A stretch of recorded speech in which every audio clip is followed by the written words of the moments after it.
Ito naman maglagay ng gear oil mga kaop sa lure drive niya. Dito sa baba yung lagyanan. Tapos pag umapaw na dyan, ibig sabihin puno na. Luhan ito, Jeff. O 350 ml pa lang yung una. Ayan, ganyan lang mga kaop. Tigain mo lang para papasok siya. Sige, wag na daw, ako na magtabon.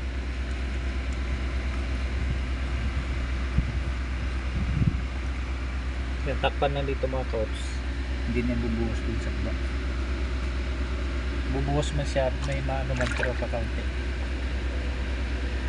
Magalaw kasi, maalon.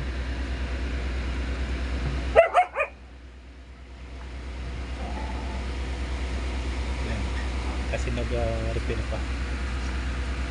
Oh, ayun na mga kaops. Yung pangalawa 350, bali 700 ml ang laman ito. Pag lumabas dyan, ibig sabihin puno na. Punong-puno na.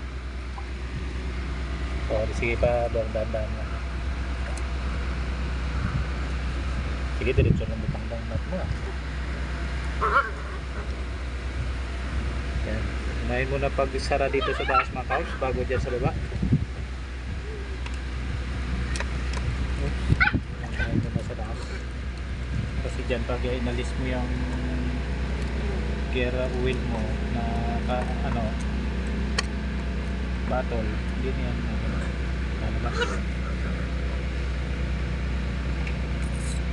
Yan, kita nyo lang lumabas kaya open pa siya kasi inuna dito, inuna dito pag sila nagsasara naman sa baba.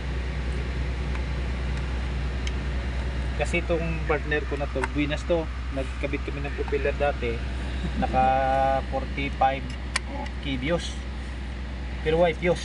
Kasi wala kaming income nun. Kaya ako saan punta. Saan napunta yun ng views kasi wala views. Okay.